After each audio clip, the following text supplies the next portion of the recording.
أشهد أن لا إله إلا الله।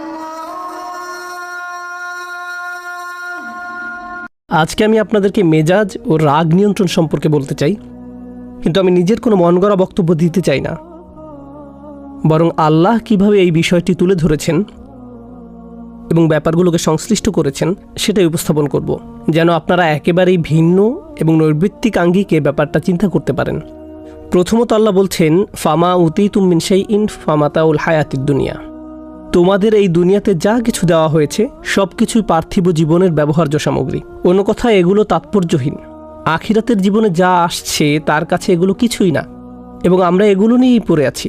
আমরা মনে করি যখন আমরা কিছু পাই বা হারিয়ে ফেলি অথবা খারাপ কিছু ঘটে, এটাই বুঝি দুনিয়ার সব কিছু। এখানেই দুনিয়ার শেষ নয়। আপনাকে যা কিছু দেয়া হয়েছে তা হচ্ছে ব্যবহার্য সামগ্রী। মাতা মাতা অর্থ এমন কিছু যা আপনি ব্যবহার করেন কিন্তু উপভোগের প্রয়োজন নেই। প্রাচীন আরবরা মাতা নামে এক ধরনের ব্রাশ বাসন মাজতে ব্যবহার করত। এমন জিনিস যা ব্যবহার্য কিন্তু উপভোগ্য না। ঝাড়ু, বেলচা, কাঁটা চামচ, এগুলোই আরবিতে মাতা। আল্লাহ বলছেন সমস্ত পৃথিবী এর সব কিছুই মাতা। আপনাদের যা কিছু দেয়া হয়েছে সবই। মোট কথা, আপনার জন্য এমন কিছু যা এখন শুধুই বৃহৎ উদ্দেশ্যে ব্যবহার করছেন। উপভোগ করার বস্তু হচ্ছে আখিরাতের জীবনে। আল্লাহ বলেন, ওয়ামা ইনদাল্লাহি খৈরুন। আল্লাহর কাছে যা আছে তা আরও উত্তম। আপনারা হয়তো অবাক হচ্ছেন, আমি এখন রাগ নিয়ে কিছুই বলছি না কেন, এগুলো কেন বলছি। আসলে এগুলো সবই আল্লাহর ভাষ্য অনুযায়ী সম্পর্কিত। আপনাদের ব্যবহার্য সামগ্রী হিসাবে যা কিছু দেয়া হয়েছে তা এখানে এই ক্ষুদ্র দুনিয়ায় ব্যবহারের জন্য। এই ক্ষুদ্র আবদ্ধ জীবনে এই সামগ্রীগুলো এখনই ব্যবহারের জন্য। আর আল্লাহ তার নিজের কাছে যেগুলো রেখে দিয়েছেন সেগুলি উত্তম। প্রথমত সেগুলো উত্তম, এবং দ্বিতীয়ত সেগুলো চিরস্থায়ী। সুতরাং পৃথিবীতে আপনি যা পেয়েছেন আল্লাহর নিকট তার চেয়ে উত্তম সামগ্রী রয়েছে। আপনার যদি একটি বাড়ি থাকে, আল্লাহর কাছে উত্তম বাড়ি আছে। আপনার এখানে পোশাক আছে, আল্লাহর কাছে এর চেয়ে উৎকৃষ্ট পোশাক আছে। আপনার বাহন আছে, আল্লাহর কাছে আপনার জন্য আরও চমৎকার বাহন আছে। আপনার যদি যৌবন, স্বাস্থ্য, শক্তি বা সামর্থ্য থাকে, আল্লাহ আপনাকে এগুলোর চেয়েও উত্তম কিছু দিবেন। আপনার যে সঙ্গী আছে, আল্লাহ আপনাকে আরও উত্তম সঙ্গী দেবেন। আল্লাহর কাছে আপনার জন্য যা কিছু রয়েছে সবগুলোই আরও উৎকৃষ্ট। সুতরাং দুনিয়ার এই জিনিসগুলোতে জড়িয়ে যাবেন না, এবং মনে রাখবেন জিনিসগুলো যতই বড় হোক না কেন, আল্লাহর কাছে আপনার জন্য যা আছে তা এর চেয়ে উত্তম। তিনি বলছেন আবকা, তুলনামূলকভাবে আরও দীর্ঘস্থায়ী।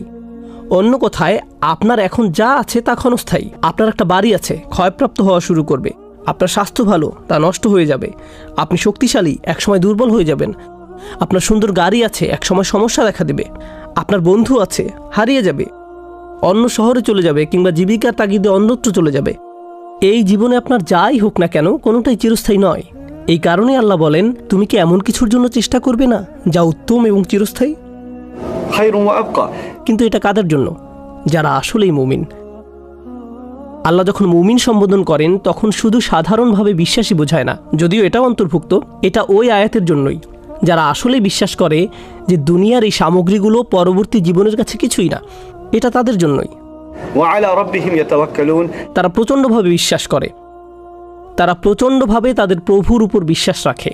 এর মানে হলো, এটা প্রকৃত অর্থেই বিশ্বাস করতে হলে আপনাকে আল্লাহর উপর অগাধ বিশ্বাস স্থাপন করতে হবে যে তিনি পরবর্তী জীবনে আপনাকে এমন কিছু দেওয়ার প্রতিশ্রুতি দিয়েছেন যা আপনি কখনোই দেখেননি, এমনকি গন্ধও নেননি, শুধু শুনেছেন। তার কথার উপর বিশ্বাস করাই যথেষ্ট, শুধুই বিশ্বাসের প্রয়োজন। তিনি বলছেন তাদের জন্য যা তারা পরবর্তী জীবনে পাবে তা উত্তম এবং চিরস্থায়ী, কিন্তু এর বিশ্বাস ও আল্লাহর উপর ভরসা থাকা লাগবে। এরপর তিনি বলেন, ওয়াল্লাযীনা ইয়াজতানিবুনা কাবাইরাল ইসমি। এরা হলো সেই লোকেরা যারা আখিরাতকে দুনিয়ার উপর প্রাধান্য দেয়, যারা বোঝে এগুলো শুধুই ব্যবহার্য সামগ্রী। তারা কবিরা গুনাহ থেকে বিরত থাকে। এখানে আরেকটা ব্যাপার চলে আসে, সগীরা ও কবিরা গুনাহ। আপনার প্রধান কাজ হলো কবিরা গুনাহ থেকে দূরে থাকা। আপনি যখন কবিরা গুনাহ করেন, আপনি বলতেই থাকেন, ওহ, আমার ছোটোখাটো গুনাহ করা উচিত না। আপনি আসলে বড় গুনাহ থেকে বিরত থাকতে চাচ্ছেন। কাবাইরাল ইসম। পরে তিনি সুনির্দিষ্টভাবে বলছেন, ওয়াল ফাওয়াহিশ, সব ধরনের বেহায়াপনা। এটা বেহায়াপনা নিয়ে বক্তব্য নয়, রাগ নিয়ন্ত্রণ নিয়ে। অথচ এখন পর্যন্ত আমি রাগ নিয়ন্ত্রণ নিয়ে কিছুই বলছি না। আল্লাহ বলছেন কবিরা গুনাহসমূহ থেকে দূরে থাকা, এবং দূরে থাকো সব ধরনের কঠোরতা, অভদ্রতা আর নির্লজ্জতা হতে। এরপর তিনি বলেন, ওয়া ইযা মা গাদিবুহুম ইয়াগফিরুন।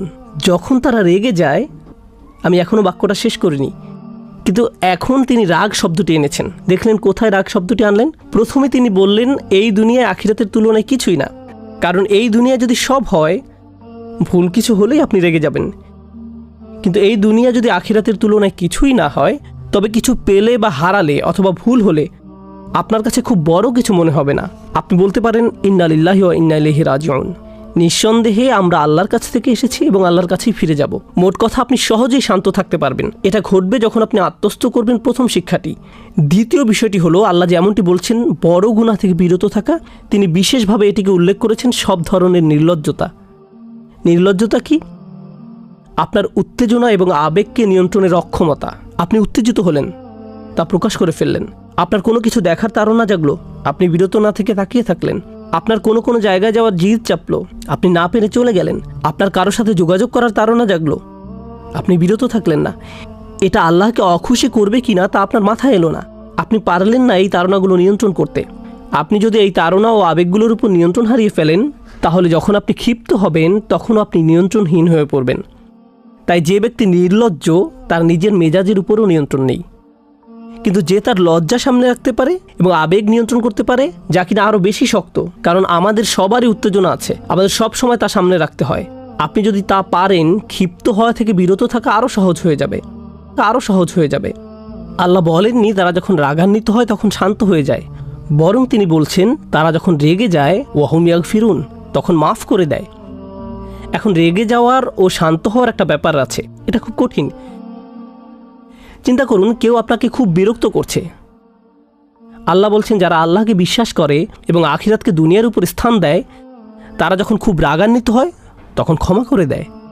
সুবহানাল্লাহ, সুবহানাল্লাহ। আমরা শান্ত অবস্থাতেই ক্ষমা করি না। আল্লাহ বলছেন যদি আপনি সত্যিকার অর্থে এমন মানুষে পরিণত হতে চান যারা আখিরাতকে প্রাধান্য দেয়, তাহলে রাগান্বিত অবস্থাতেও আপনার ক্ষমা করা শিখতে হবে। কি চমৎকার এক মানদণ্ড তিনি দিয়েছেন! এটা সর্বোচ্চ সামর্থ্য সম্পন্ন লোকদের জন্য। আল্লাহ আমাদেরকে সে তৌফিক দান করুন। এর পরের আয়াতে তিনি বলেন, আপনি রেগে যেতে পারেন, প্রতিশোধও নিতে পারেন। জাযাউ সাইয়্যাতিন সাইয়্যাতুম মিসলুহা। যদি আপনার সাথে খারাপ কিছু করা হয়, আপনি তা ফিরিয়ে দিতে পারেন। কেউ আপনাকে চর দিলে আপনি তাকেও চরও দিতে পারেন। এর অনুমোদন ইসলামে আছে। প্রতিশোধ ইসলামে অনুমোদিত, কিন্তু ন্যায় বিচারের স্বার্থে ব্যক্তি পর্যায়ে না হয়ে বিচার ব্যবস্থার মধ্য দিয়ে যেতে হবে। এটা ইসলাম অনুমোদিত।